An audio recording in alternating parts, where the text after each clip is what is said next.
Is it water with the sheep in the box? Hello there. It's been a while, hasn't it? I do apologise. My upload schedule is going to slow way down now because I am back in full-time work, and as a result I don't have as much free time, and the free time I do have is usually going to be spending time with loved ones during lockdown, so I will still be working on videos, but they won't be anywhere near as frequent. I apologise for that. Anyway, welcome back to Sheep Shorts, this sort of shorter, unscripted format where I could just sort of talk about something that was bothering me or that I had some thoughts on without necessarily having to write a whole video essay about it. So today I want to talk about, well, this concept that allowing politics to affect personal relationships is in some way childish or immature or reactionary in some way, and I guess I just had some thoughts about it. So first off, we should probably talk about what we mean when we say disagreement over political opinions, because a political opinion can be anything from maybe we shouldn't continue to stockpile nuclear weapons if we're never going to use them in the fucking first place, to maybe we should round up all the black people and exterminate them. Now obviously there's a lot of grey area between those two, however I think it's important to mention that political opinion can often include some really rather extreme points of view. Likewise, there's a whole thing about what's an opinion versus what's a deeply held value. Like, I mean, a lot of the time people can be convinced that one of their opinions, or more, is wrong or bad or harmful in some way, but often it's much more difficult to do that with a deeply held value that someone holds. And likewise, we then have to ask, what harm is that opinion causing? Because I really doubt that many people are going to be losing friends or never speaking to family members again based on some disagreement over economic policy. However, I think if you're going out into the street screaming the N-word, you know, that then stops becoming an opinion and becomes an action, which in my opinion is deserving of criticism, much more so than just some random opinion you have anyway. So I guess the question we have to ask is, where is the line? Where does ultimately harmless but potentially very dumb opinion become harmful action or value? And that's really the question, isn't it? Because obviously that's subjective, and it will depend on each person's lived experiences and their lives, of course. So for example, someone who's grown up mostly around other white people, who's got some pretty sheltered or maybe a little racist ideas around people of colour, may be more forgiving of someone going around telling racist jokes or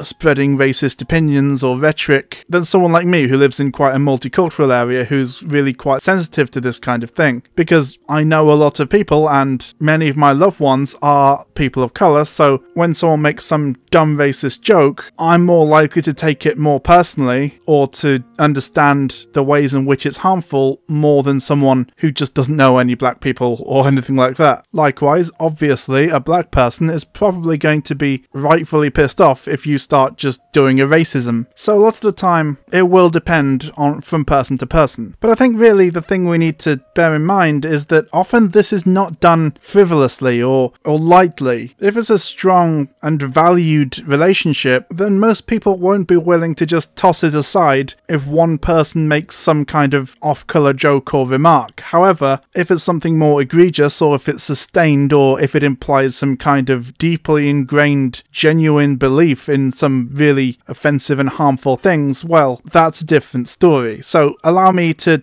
give you an anecdote. You know, the best form of rhetoric.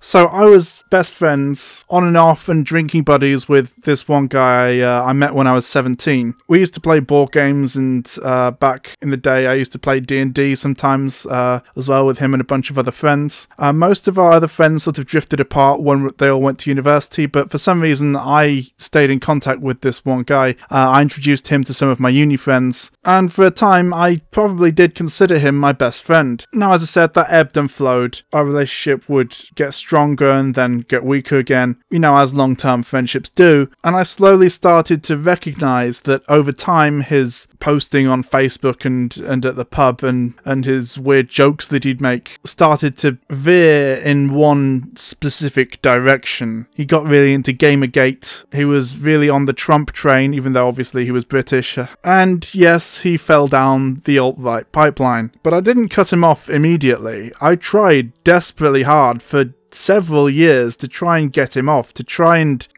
that was probably a bad way of putting that. But I tried to get him out of this pipeline, to explain to him the ways in which he was wrong. I'd spend about half my time online arguing and fighting with him to try and get him to understand that the shit he was saying was harmful and bullshit. Now, mostly it was just sort of reactionary, sort of weird memes and jokes, and like a few off-color things, but nothing like out and out horribly offensive, or at least at the time. Nowadays, looking back, I probably would have found it quite offensive, but this all came to a head when he just outed himself as a white nationalist and a race realist. He literally started posting memes about how black people had low IQs and how the Europeans were the smart ones, and how the Middle East used to be so powerful and this hub of intellectual thought, but now had been dragged down by Muslims. And it was just, I'd spend at least an hour, 2 hours maybe, every single day commenting and messaging him and constantly just trying to get him to understand that he was wrong. And then he just out and out posted that he believed that black people were dumb because of low IQ and, you know, just standard bell curve shit, and then tried mocking me because I didn't also believe it. And it was at that point that I realized he was just too far gone. This had been years at this point, and it had only got worse, and nothing I did, either by inviting him out to the pub and debating him, or constantly correcting shit he'd posted on the internet and demanding to know why he'd only share Breitbart links, and it was incredibly sad. But I did do it. I did cut him off, and I haven't spoken to him in well over a year, probably almost 2 years now. But here's the point of that whole rambling thing. I didn't do it lightly, and I don't think most people do. Family and friends and loved ones are important to us. We don't just cut people out because we had a disagreement or we had a difference of opinion. We cut people out because we had such a disconnect in our values that we could no longer maintain that relationship. You know, a marginalized person has absolutely no obligation to maintain a relationship with someone who believes they're subhuman or whatever, and likewise, neither does anyone else. If someone started going on about the Jews or whatever on a night out, quite frankly, I'd probably cut that person out because they seem pretty fucking toxic, and also, I don't want to be associated with that kind of shit. A lot of the time, what it comes down to is self-respect. There comes a point where you just have to realize this person is belittling not only me, but potentially also your friends or even yourself for your inalienable characteristic. So my friend, for example, knew that I was friends with and had dated black women in the past, but he would constantly go on about black women in this really uncomfortable way towards the end, and that was one of the things that made me realize, actually, what does it say about me if I don't do anything, or if I don't say anything, or if I just say nothing? If once a week I go to the pub with someone who mocks me for my sexuality or disability, and who calls a girl that I'm kind of seeing ugly because she's black, or at least implies it, what would it say about me if I maintained that relationship without any kind of pushback or anything like that? And I did push back, but my pushback was never acknowledged or accepted. So really, we have to ask, what would it mean to maintain such a relationship? And the answer is toxicity. It would be harmful, it would be stressful, and it would be upsetting to know that someone you care deeply about is only, say, a couple of beers away from saying or doing something that would upset you very deeply on a fundamental level. And to know that this person sees you or people that you care about as subhuman, or thinks it's acceptable to joke about how dumb or bad they are because of inherent characteristic. I guess at the end of the day, the distinction is this: no one can persecute you for an opinion, for a thought crime, because if you don't talk about it or if you don't bring it up, how would anyone even know? And you know, a lot of the time this will be something along the lines of, oh, I voted for Trump, or oh, I voted for Brexit, or oh, I voted for the Tories. Now, Brexit is a whole other thing because we don't know how it's going to turn out. People were lied to, so we'll put that aside for a moment. But when it comes to people like Donald Trump or even just Boris Johnson, I can understand how these divisions are drawn. Now, a lot of the time people will just be taken in or be hoodwinked or just not pay much attention or believe the hype support the propaganda. So a lot of the time, people who vote Tory or who vote Republican aren't necessarily monsters, although they're probably irresponsible because it does imply that they don't really investigate or look into candidates or policies before voting if they don't agree with those policies or candidates. However, I can definitely see if someone is advocating for and clearly understands the policies and politicians that they vote for, I can definitely see how that can cause a huge rift. So, for example, with the Tories in the UK, anyone who knows a disabled person or a trans person will probably have at least some inkling of how fucked up the Tories are when it comes to marginalised groups. A lot of people have died and suffered egregiously because of Tory policies over the past few years. And I'm going to mention it in another video soon enough, but the fact that they chose to starve children and then blame the parents for being too poor when they were the ones who made them poor in the first place is just unforgivable to me. And yeah, I know not all Tory voters are monsters or whatever, but I'm sorry, if you're a Tory voter, you're either an enemy of the working class, of the most vulnerable in society, or you're a victim or just apolitical and just bought into the propaganda and the rhetoric about stability and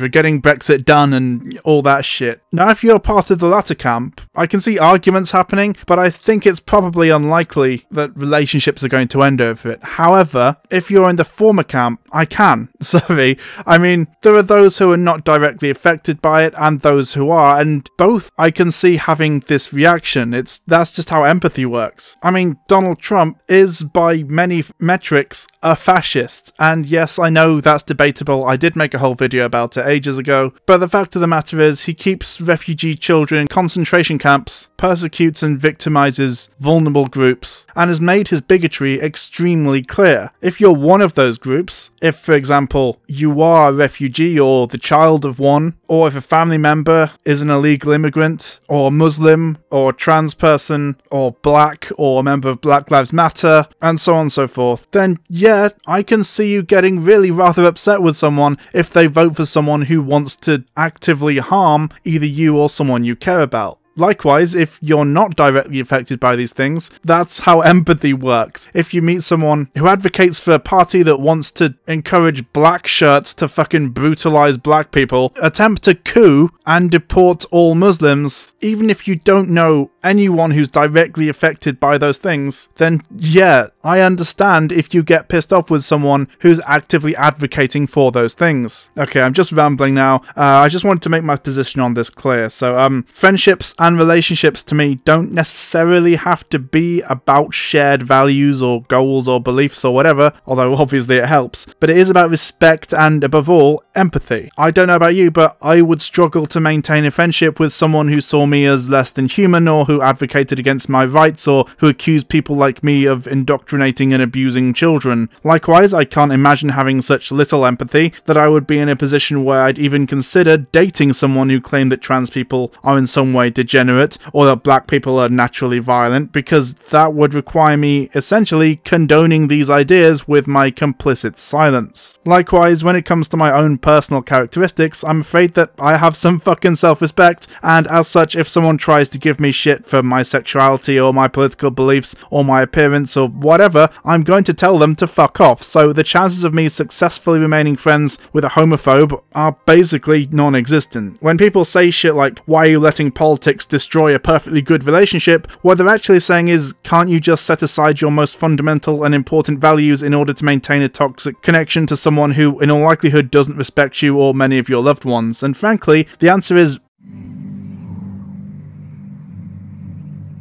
no. Because I deserve better. This is usually framed by the right as a difference of opinion, and in my view, that's just simply not accurate. An opinion one can disagree on but remain cordial or even friendly with is something like, maybe we should tax the rich and corporations more, or I disagree with the way Brexit is being handled, not I think black people are subhuman and the Jews control the world. There's a definite line there, and it probably varies from person to person, but in my experience, usually people don't just drop a friend or end a relationship friendship for something that trivial. It took me 10 years and overt white nationalism to reach that point, and even then, it wasn't something I did lightly. Look, what I'm saying here is that if you do and say dumb, offensive, harmful shit, then yeah, no shit. People aren't going to want to associate with you, and if you say racist, transphobic, bigoted shit, then again, people who are parts of those communities, or who are big supporters of those communities, or know people who aren't going to be too happy to hang around you if all you do is denigrate them and their loved ones. You're not owed friendship or love or attention or sex or any of that stuff. You can call it just an opinion, but more often than not, it's not the privately held beliefs you hold that cause conflict, it's the way you deal with and express them and the actions you take that causes conflict. Nobody can read your mind, so it's not literally like you think a dumb or bad thing and people attack you over it, it's more like you say or do dumb and or bad things that make people not want to associate with you. That's all it is. And maybe you just can't handle it, you filthy, swampy, globalist cuck! You globalist cuck! MAGA! MAGA!